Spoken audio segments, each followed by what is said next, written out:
જામનગરની ઝૂંપડપટ્ટીમાં વસતા ગરીબ બાળકોને મળી રહ્યું છે શિક્ષણનું અંજવાળું। જામનગરની સેવાભાવી સંસ્થાની અનોખી મુહિમની લીધી વન ગુજરાત ડિજિટલ મીડિયાના ચીફ એડિટર સંજય મર્દનિયા તેમજ મેનેજિંગ એડિટર રોહિતભાઈ પંડ્યાએ આજ રોજ ખાસ મુલાકાત લીધી હતી। જામનગર શહેરમાં ગરીબ બાળકો માટે યુવાનોના એક ગ્રુપ દ્વારા નવતર પહેલ કરવામાં આવી છે। આ ગ્રુપમાં પોલીસ, ડોક્ટર, પ્રોફેસર, સ્ટુડન્ટ સહિતના વ્યવસાય સાથે સંકળાયેલા લોકો જોડાયા છે।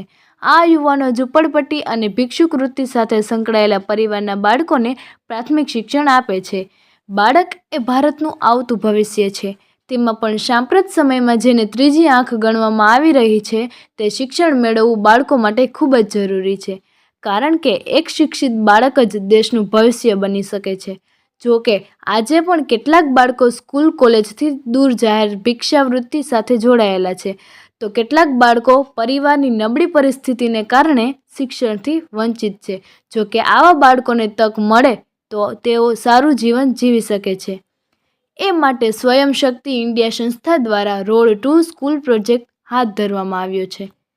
જામનગરમાં સ્વયં શક્તિ સંસ્થાના નેજા હેઠળ 30 થી 35 લોકોના ગ્રુપ દ્વારા રોડ ટુ સ્કૂલ પ્રોજેક્ટ દ્વારા હાથ ધરવામાં આવ્યો છે। આ ગ્રુપમાં કામ કરતા વોલિયન્ટર સાથે વન ગુજરાત ડિજિટલ મીડિયા સાથે વાત કરતા જણાવ્યું હતું કે ખરાબ પરિસ્થિતિના કારણે સ્કૂલ ન જતા બાળકોને શાળાએ મોકલવા અને પ્રાથમિક શિક્ષણ આપવા માટે અમે એક પ્રોજેક્ટ હાથ ધર્યો છે। આ પ્રોજેક્ટના ભાગરૂપે બાળકોને શૈક્ષણિક પ્રવૃત્તિ કરતાં અમે શીખવી રહ્યા છીએ। આવા લોકોને રૂબરૂ મળીને તેમના બાળકો સાથે વિવિધ એક્ટિવિટી કરી તેઓને પ્રાથમિક શિક્ષણ આપીએ છીએ અને ત્યારબાદ બાળકોનું સ્કૂલમાં એડમિશન કરાવી તેને તમામ પ્રકારની મદદ કરી રહ્યા છે। વધુમાં જણાવ્યું કે સૌ પ્રથમ બાળકોને નાસ્તો, રમતગમત રમાડવાનું ચાલુ કર્યું હતું। બાદમાં બાળકોને રસ પડતા શૈક્ષણિક કાર્ય શરૂ કર્યું હતું। અત્યાર સુધીમાં અનેક બાળકોના વાલીઓને અમે સમજાવ્યા છે, જેમાંથી ઘણા બધા બાળકોને શાળાએ મોકલવામાં અમને સફળતા પણ મળી છે।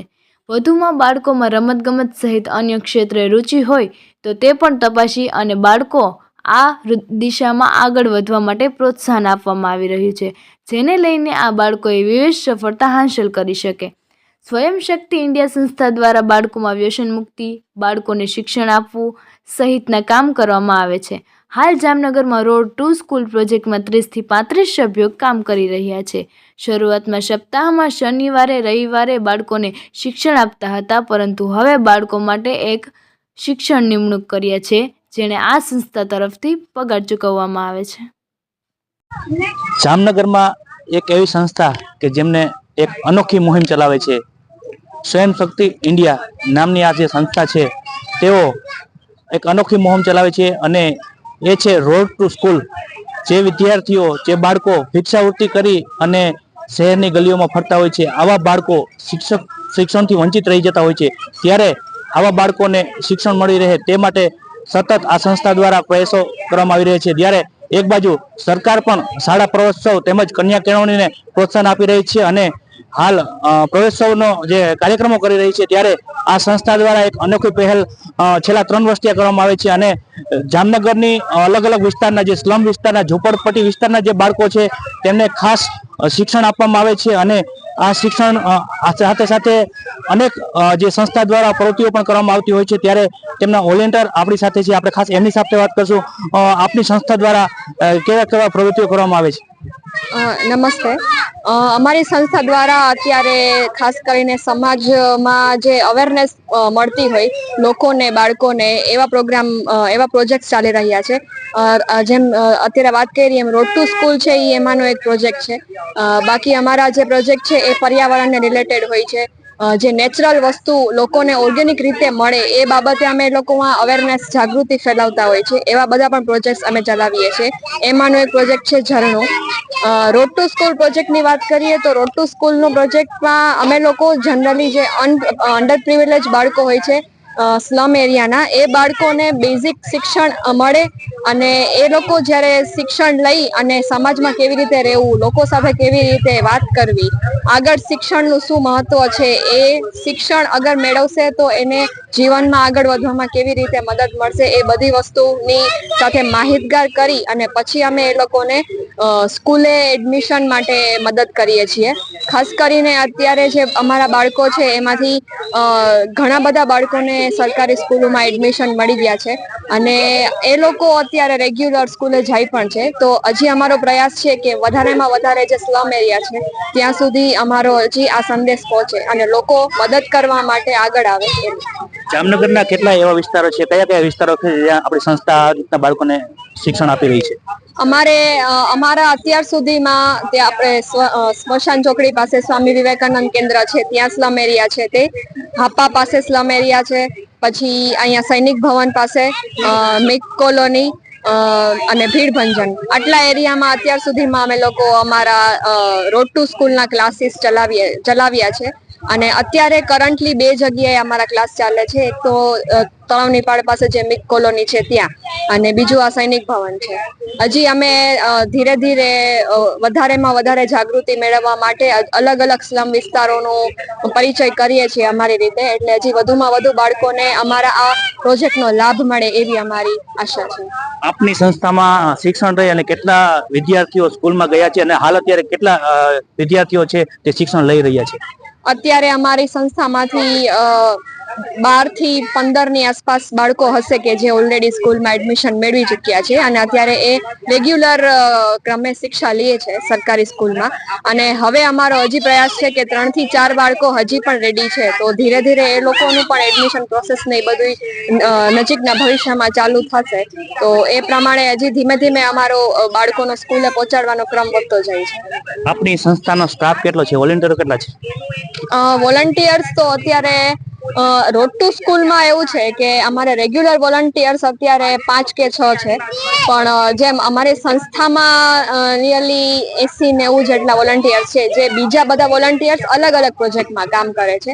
અમે લોકોને વધારે સ્ટાફ મળે, પ્રોજેક્ટ વધારેમાં વધારે લોકો સુધી પહોંચે એટલા માટે વોલન્ટિયર્સને અલગ અલગ પ્રોજેક્ટની કામગીરી આપેલી હોય છે. એટલે રોડ ટુ સ્કૂલમાં પછી બીજા જે 5-6 પ્રોજેક્ટ છે એમાં અલગ અલગ સંખ્યાના વોલન્ટિયર્સ કામ કરે છે. સ્લમ વિસ્તારના વિદ્યાર્થીઓ છે જે શિક્ષણથી વંચિત ન રહે એ માટે આપ સતત પ્રયાસ કરી રહ્યા છે, ત્યારે આ વિદ્યાર્થીઓ શરૂઆતના પિરિયડની અંદર એની પાસે કોઈ બુક ન હોય, ચોપડા ન હોય, અથવા એની પાસે જે આપની સંસ્થા દ્વારા કપડા જે આપવામાં આવે છે, તો શું શું સંસ્થાઓ તરફથી આપણે આપવામાં આવે છે બાળકોને? અમારી સંસ્થા તરફથી એ લોકોને સ્ટેશનરી, ખાસ કરીને બેગ્સ હોય, બુક્સ હોય, પેન્સિલ, ઇરેઝર, આખું પેકેટ હોય છે, એ બધું પેકેજ આપવામાં આવે છે. સ્કૂલના યુનિફોર્મ ને એ બધું એ લોકોને જનરલી સ્કૂલ તરફથી આપે છે. અને સ્કૂલમાં એ જે ધોરણમાં અમે એ લોકોને એડમિશન આપીએ એ એડમિશન પ્રમાણે એ લોકોને ચોપડા પણ અમુક વખતે સ્કૂલમાંથી મળે છે. બાકી એને જે વસ્તુ જરૂરી હોય છે, જેમ કે બેગ છે, પછી બીજા બધા કપડા છે, એ બધી વસ્તુ, સ્ટેશનરી, એ બધી અમારી સંસ્થા તરફથી આપવામાં આવે છે. ઝુંપડપટ્ટીના વિસ્તારના જે બાળકો છે એમના વાલીઓ છે તે સ્કૂલમાં ભણાવવા માટે જ્યારે એગ્રી થઈ જાય છે ત્યારે આપ એને પ્રાઇવેટ સ્કૂલમાં એડમિશન આપે છે કે કેવી રીતના સરકારી ગવર્મેન્ટ સ્કૂલમાં આપે છે? એટલે અમારો પ્રયાસ પહેલા તો એવો જ હોય છે કે બાળકોને સારામાં સારી શાળામાં અમે મોકલીએ તો એનું એજ્યુકેશન સારામાં સારું મળે. હવે આ સ્લમ એરિયાના બાળકો તમે જોવો છો કે એ લોકોની ફાઇનાન્શિયલ કન્ડિશન એવી બધી સારી નથી હોતી કે અમુક વખતે એ લોકો પ્રાઇવેટ સ્કૂલમાં એડમિશન લઈ શકે. તો એટલા માટે સરકારી સ્કૂલનું અત્યારે ગુણવત્તા થોડી સુધરી ગઈ છે, તો સરકારી સ્કૂલમાંથી અમને ઘણી બધી મદદ મળે છે. એ લોકો અત્યારે જે અમારા બાળકો ભણે છે એ બધા સરકારી સ્કૂલમાં ભણે છે અને ત્યાંથી અમને કન્ટિન્યુઅસ એ લોકો મોનિટરિંગ કરે છે, આ બાળકો ઉપર ખાસ ધ્યાન રાખે છે કે આ બાળકો આવા વાતાવરણમાંથી આવે છે તો એને બીજી બધી મદદની કેટલી જરૂર છે. એ સરકારી સ્કૂલના જે ટીચરો છે, પ્રિન્સિપાલ છે, એ બધા પણ અમારી સાથે મદદ કરી અને એ લોકોનું મોનિટરિંગ સતત રાખે છે. છેલ્લો ક્વેશ્ચન, રોડ ટુ સ્કૂલ અત્યારે હાલ ચોમાસાની સિઝન ચાલી રહી છે, ત્યારે આ બાળકોને જો વરસાદ આવે તો કેવી રીતના કરી શકો, અથવા સરકાર દ્વારા આપની સંસ્થાને કોઈ સહાયરૂપ થાય છે કે ખરી?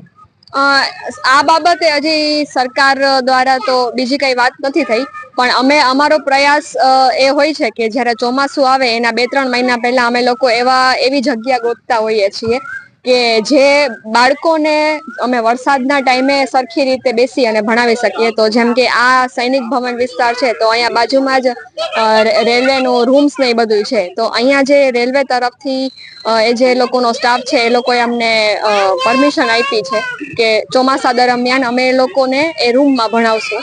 બાકી બીજી કોઈ એવી ખાસ હજી વાત અમારે થઈ નથી કે એ લોકો તરફથી અમને કોઈ એવો રૂમ કે એવું મળે. તો જોયું કે શિક્ષણ એ જરૂરી છે, ત્યારે જે અહીંના જે ભિક્ષાવૃત્તિ કરતા કે ઝૂંપડપટ્ટીના જે બાળકો છે તેમને આ સંસ્થા દ્વારા ભણાવવામાં આવે છે.